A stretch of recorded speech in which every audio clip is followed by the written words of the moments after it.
Heartland Waterfowl presents Behind the Blind Podcast.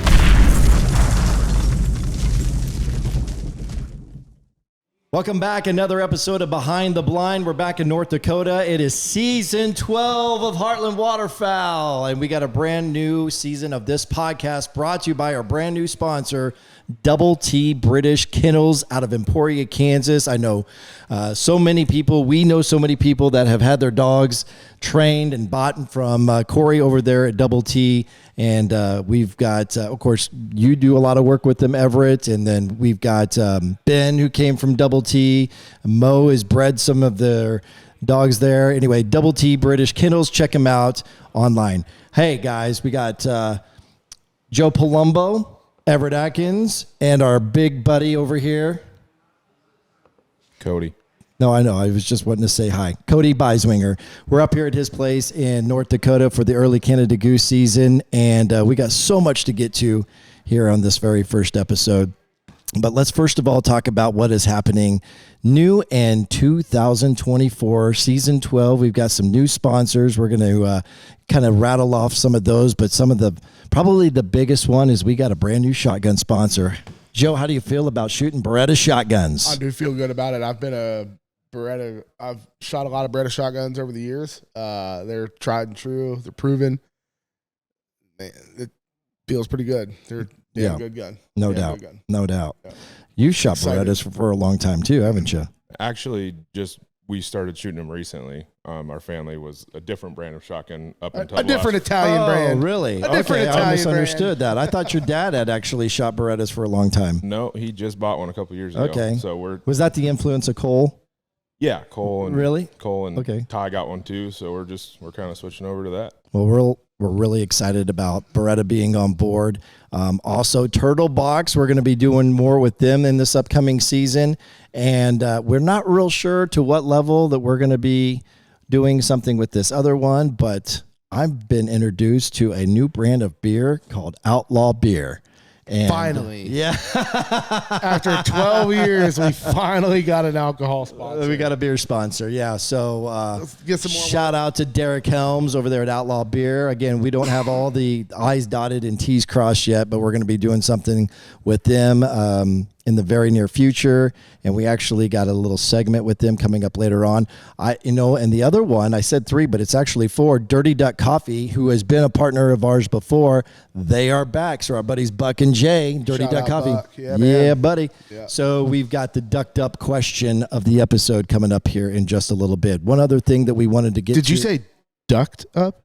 Yeah, you heard me correct me. Okay. It's a play on words. It's family friendly show. Yeah, right. No, the ducked up question of the episode.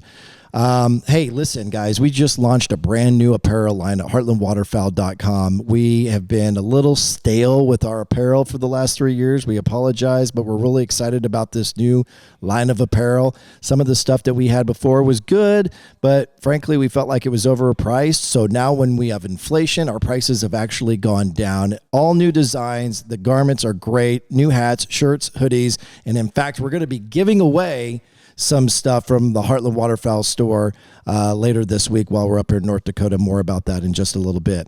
One of the things that's going to be new this season about our trips is the YouTube series. You know, what we've done the last few years is that we turned around a new episode after every single hunt. Yeah.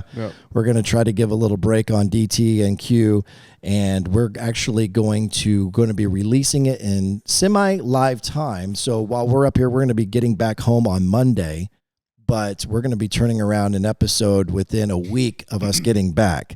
So we're going to get more into that. We'll talk more about that. We'll even have Dakota on an episode who's actually producing these YouTube series on one of these episodes that we have while we're up here in North Dakota. But be looking for that. There's not a new episode after every single hunt. Instead, we're going to give you one long episode of all 4 hunts at the end of our trip, which will be released within a week of us getting home. So be looking for that. One of the other things that we're going to be doing this year on the Behind the Blind podcast is football. Football is going to be a regular conversation, or sports in general. But I mean, what waterfowl hunter, what guy doesn't really love football? And so we've got our own fantasy league, and so we'll have a friendly competition with that. Coming for that money, baby. Yeah, buddy. And Joe's going to be in that. Cody's going to be in that. Everett's in it. I'm in it. Logan. Several of us. I'm upset that you got invited to be in it. How are you upset about that? Because he's good. He's really good at fantasy football. Cody, tell him that fantasy football is I mean, it's you. Yes, you have to be smart with how you draft, but anything can happen. It's a lot like anything. There's luck involved. There's skill No involved. doubt. There's definitely luck involved. Don't give me that BS. Some people are just better than others. That's it. So a lot of really cool things and new thing. A lot of really cool new things and features that we're going to try to bring that are topical and fun to the Behind the Blind podcast this season. So let's start about today's hunt. We're obviously up here for the early Canada goose season. It's the same thing. We know that we're coming up here. There's going to be a lot of curveballs that are going to be thrown at us just because it's early Canada goose season. And we got to experience that this morning, Joe. The real curveball that we're dealing with, that we dealt with for today, and maybe even tomorrow or the weekend setting up, but we've had a pretty consistent weather pattern up here throughout the last couple weeks. Mm-hmm. Yesterday, we're driving in, we get 3 inches of rain. So now, it was hard to get into where we really wanted to be this morning. We're not trying to run anything up. We buggied in this morning, but the rain has thrown us a pretty good curveball. 2, it's early season geese. That's just a curveball in itself. And 3, it is opening weekend. And the last couple years, we've come up, next week, like a week later than opening week, there's quite a few trucks driving around this weekend. It is opening weekend. Everybody's wanting to get out this week. Everybody. School hasn't started yet. Kids are still out on summer break. So 3, pretty big curveball. I don't want to say curveballs, but just obstacles in general. Right. That are. But man, regardless, it doesn't matter. We were goose hunting this morning. We shot a couple. We got kind of screwed over by a couple. Yeah, no doubt. But I mean, that's just early season geese, man. Like it's very unpredictable. It can be consistent, but man, they're inconsistent. I mean, the birds we looked at last night are, I don't know, 3/4 of a mile away from where they were tonight. Like they're not doing the same thing in the field y'all looked at. There was, almost 200 in there last night. Tonight there's 85, 100. They were in different spots of the field. They jumped up and moved a couple times just while y'all were sitting there looking at them. Right. But man, I mean, at the end of the day, it don't matter, dude. We're still up here just having a good time. We're excited to be here. We're excited to kick off another season. I got to pull the trigger once this morning. Felt damn good. Yeah, on a 20 gauge. On a 20 gauge Beretta, right? Felt damn good. One of the things Everett and I had talked about on the phone a few times before we even came up here and got on the road was we know that when we come to North Dakota for this early Canada goose season that we could have it handed to us. Like there's so many obstacles, as Joe put it, that present themselves every single year. We know this going into it, so it shouldn't be a surprise. There's no reason for us to be frustrated, but it's really about the camaraderie that we get to have by coming back up here and revisiting our friends from North Dakota with Cody and Mike and Cole and Tyrell and really even Dinger. And Dinger, Casey, who is hunting with us for the first time. It's just. That's really what it's about. It's about the brotherhood, the camaraderie. These guys, although kicking off the season. Yeah, no, it's just like where else in the world or in the country are you going to get to go to start waterfowl hunting, right? This was our opportunity to come up here, and it's not even as much about the hunting as it is about using that as an excuse for all of us to get together. We get to get some content of us hunting. We get to tell that story. We get to do some walleye fishing, and it's really more about the relationships. Right. Big time. It's getting back out in the field together. Yeah, no doubt. Turns into a long summer. And I know it's stressful for you, Cody, because you feel this. Listen, we know you. Yeah. You put this pressure on yourself, like you're a host and you want to provide, and you know that we're going to come up here and we have no problem doing the work ourselves when it comes to the scouting. But you are one person among all who takes so much pride in your scouting, above and beyond pretty much anybody I've ever met. Right. And that's saying a lot, because there's a lot of guys on this team who take a lot of pride in scouting. But have you allowed yourself to just relax a little bit, right? Because you know it's early season geese. Right. As soon as we saw that rain in the forecast, everything I've been looking at the last couple of weeks, you immediately know it's going to change. Right. There's no, like, some things will stay the same, but for the most part, it's going to change. Like we said, it was opening day today. Right. There's plenty of other people out there, which is a good thing. I mean, we want to see people out there hunting. It's frustrating for us, but it's not a bad thing. And that also helps move the birds around a little bit and get them in different spots, and maybe a little bit easier to hunt that way. No doubt. It's going to change here as the week goes on too, and it starts Right. drying up and Right. sun starts poking out and stuff. It's going to change again. Right. These next few days, it'll start to stable out. Right. Well, we love being up here, and we appreciate you for allowing us to come up. It's been a lot of fun. We actually have a clip. It's the only clip of the 2-pack that came in from our morning hunt. Remember, if you're listening to this on Spotify also offers a video version. Obviously, we offer this episode or these episodes on YouTube as well. So check out the video versions of this Behind the Blind podcast. Here is a volley from this morning when a 2-pack came in with a 5-pack, but the 5-pack, that's actually the fishing clip. Oh, that was a big walleye, actually. Here we go. This is the 2-pack that came in. Cue that up, Q.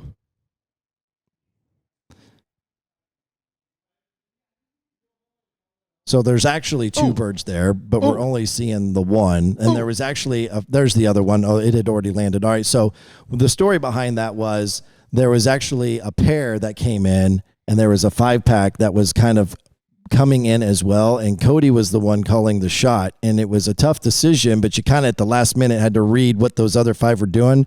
Were they going to skirt us? Were they going to shortstop? And look, you got to take what you can get in the early season. You can't take any chances. Right, especially with it being opening day. Right. Knock the rust off, get it over with. So a wise man once said, "A bird in hand." They were in our hands. Right. Yep. Right. So the other ones were in the bush. Yeah. Oh, I was wondering if you were going to finish that, what that guy had actually said. So yeah, 2 birds was the total count for today.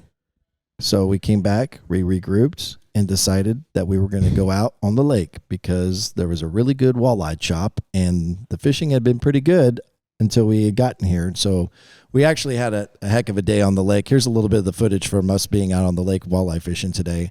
Well, what are we seeing here? Do we know? Me catching a big one. This is you catching the one? All right, let's see it. I thought it was a pike. This is the one where you thought it was a pike? Yeah. Oh, yeah. It's a big one. It's a big one. We got to get out of these bike, dude. Trigger that bike. It's a big one. It's a big one. Yeah. It is. Did you still think it was a pike at this point? Run. Oh, it's a walleye. It's a walleye. Come on. It's a walleye. Nice shot. It's a walleye. It's a walleye.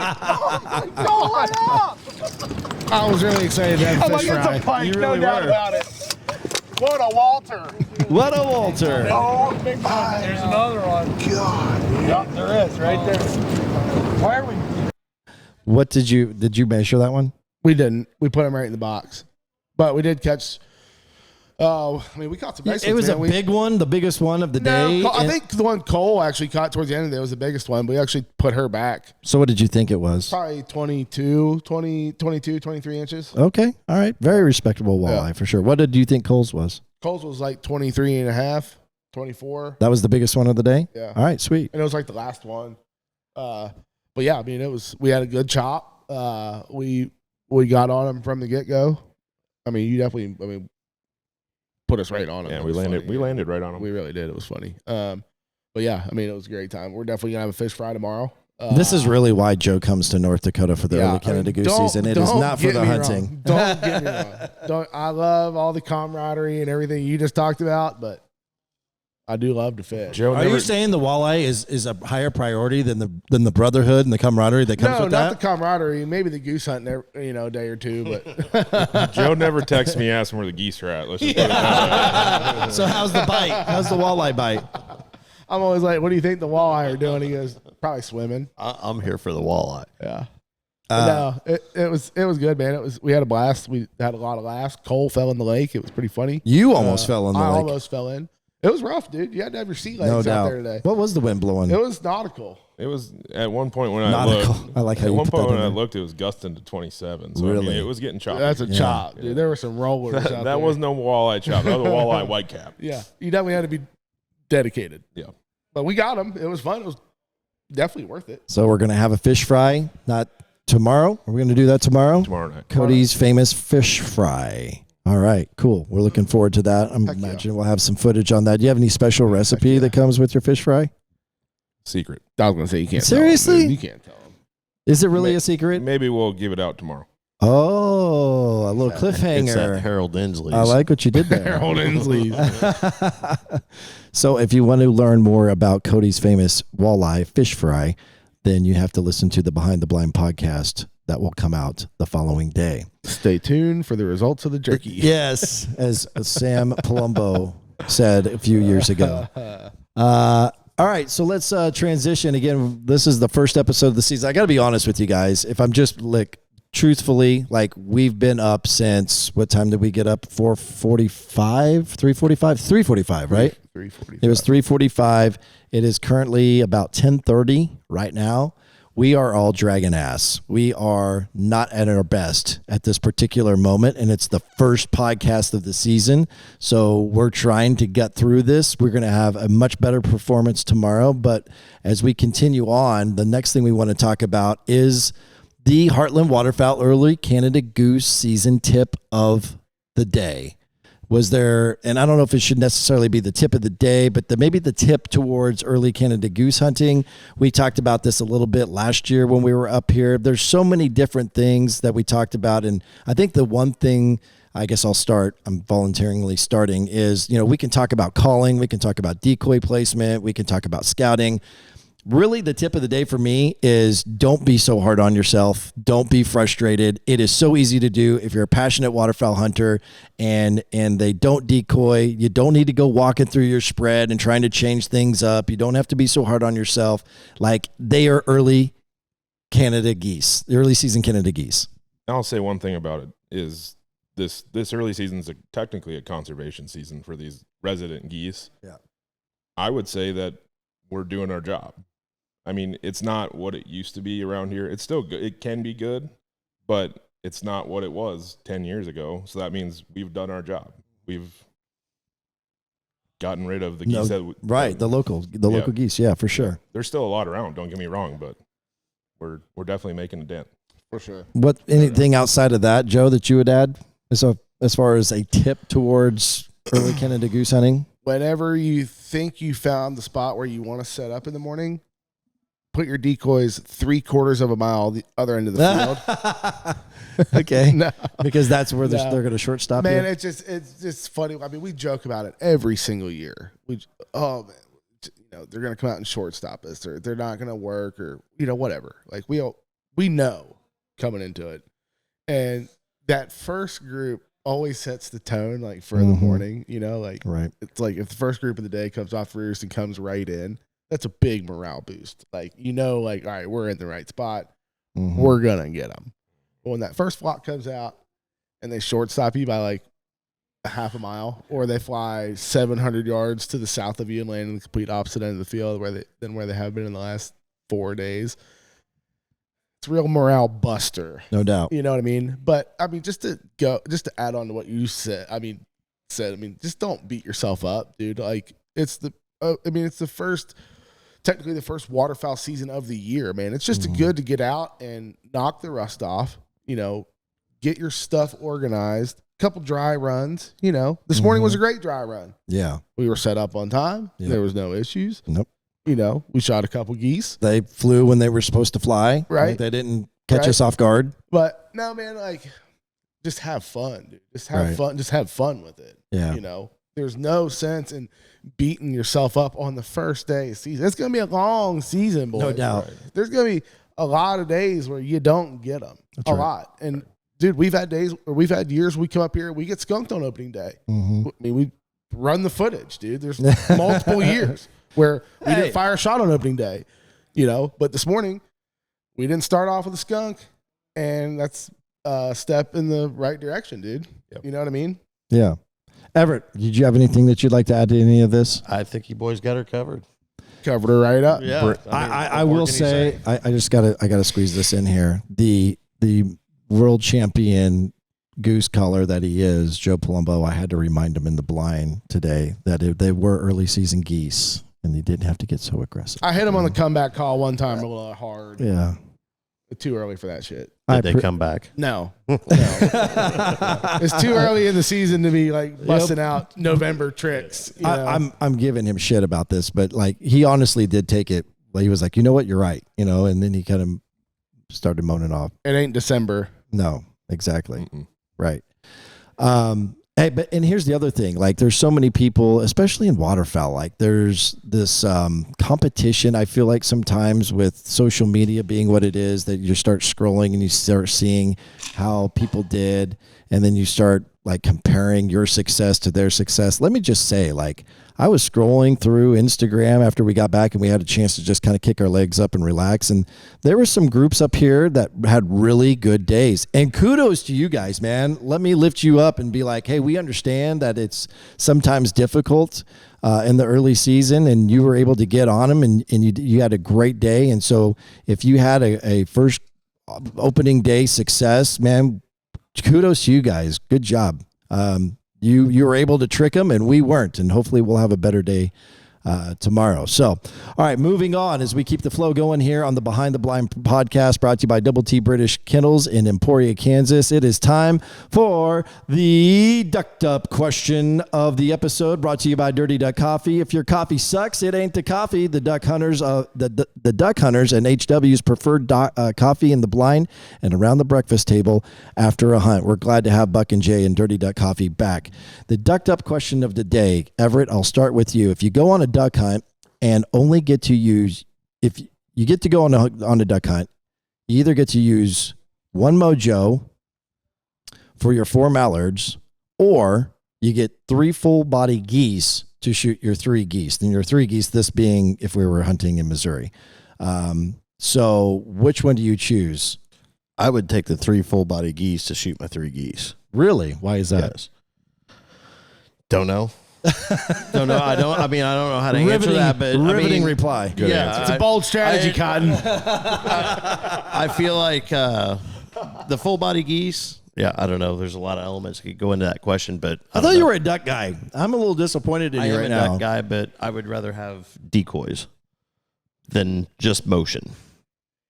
If you're giving me 1 mojo or 3 full body geese, I'm going to take the 3 full body geese and have more confidence in it.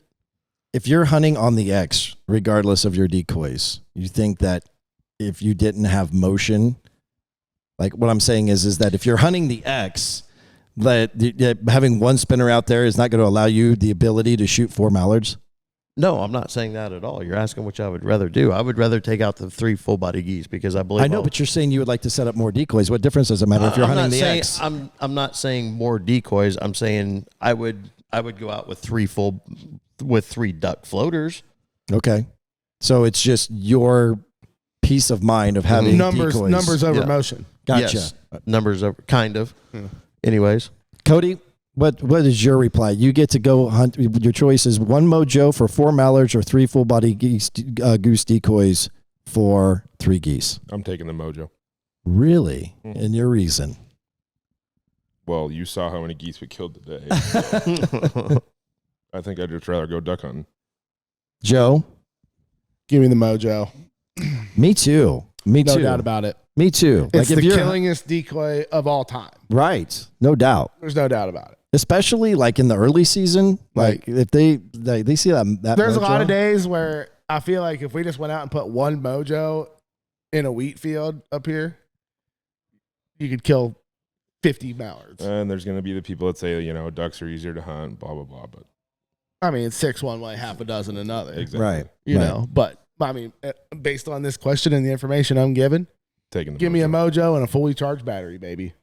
What is your response? That's what I want to know. So make sure you comment in the section below, and we're going to be doing a ducked up question of the episode on every single episode. So if you have a ducked up question for us, reply in the comments. Don't forget to subscribe, like these episodes, but we'd love for you to interact with us. Reply to this episode on the Heartland Waterfowl YouTube channel. Now let's get to the outlaw moment of the day. This could be anything. This could be something crazy good or even crazy bad, whatever your definition of outlaw is. What is the outlaw moment of the day? And again, we want to thank our friends Derek Helms over at Outlaw Beer. We're excited to do something with you here in the near future, as we've been discussing here on the way up here.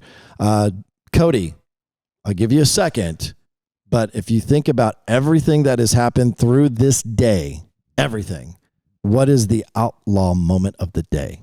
Your outlaw moment of the day? Not necessarily but for like, it could be the outlaw moment of the day was a duck retrieved by the dog. It could have been a certain shot. It could be the biggest fish that was caught. What was your outlaw moment of the day? I would say bucking those waves across the lake. Those were like we were riding a bull. I was pretty wet, actually, before we even got to our fishing spot. It got western. No doubt. There's no doubt about No it. doubt. Joe, your outlaw moment of the day. My outlaw moment of the day came at about 6:35 this morning when that first group came off the roost and short stopped us by about 500 yards. That was my outlaw moment of the day, because at that point I was ready to crack a cold beer because the writing was on the wall. Okay. Everett, what was your outlaw? Do you have an outlaw moment of the day? I don't know how you compete with either one of those two. To be Those are honest pretty with you. good. Those were pretty good. Probably seeing Cole's feet. Yeah, Cole went in the lake. Cole goes in the lake, and all you look over there and see is his feet sticking out. I was going of to the say, water. somebody's got to pick Cole falling into the lake, falling off the boat as an outlaw moment.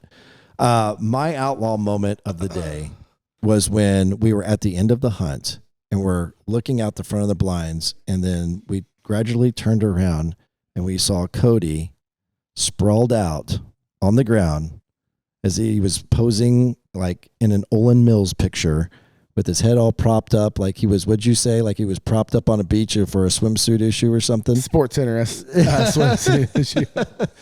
Yeah, Cody gets my outlaw moment of the day. So thanks again to Outlaw Beer. He's an Indian outlaw. Looking forward to having that beer on our road trips here this upcoming season. So the scouting report was not really that great tonight as we get ready to wrap up this first episode of the I almost said Papa Ron podcast. Well, I just can't believe I did What that. a selfless plug. I am so freaking tired right now. Oh, my The God. Behind the Blind podcast. All right, so scouting report. Cody, I'm going to hand that off to you. What did you see? What's going on out there? What's our plan and game for tomorrow? Roads are drying out. Fields are drying out. We never talked about that. The fact that you got about 18 inches of rain, it seems like up here. Not really, but I mean, it was a ton of rain. Right. It was dry for, almost the month of July. And then the last couple of weeks, it's just, rain here, rain there. And it makes it kind of a nightmare, but it's starting to dry out. And I would say the birds are getting a little bit more consistent from what we've seen yesterday. So just, we're going to give them another day, but plan for tomorrow.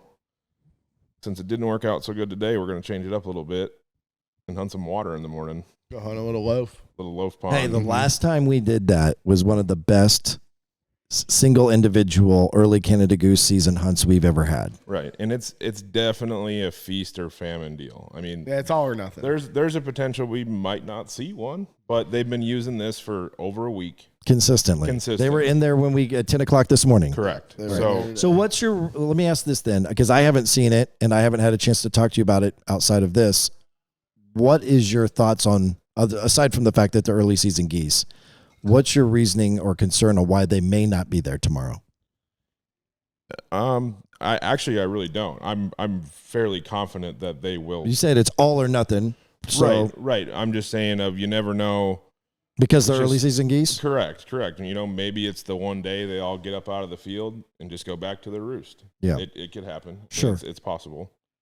Other natural elements to it, but I'm fairly confident for tomorrow. And how many birds were I mean, just in full transparency, we're looking at 100 birds roughly, a little less than 80 to 100. 100. Okay. 80 to 100. Which, look, again, we've talked about this in the past with these early Canada goose season trips that we do. Like, 100 birds, 75 even in a field, that's a huntable feed, right? Like you obviously are shooting for 100 plus, 150 would be awesome.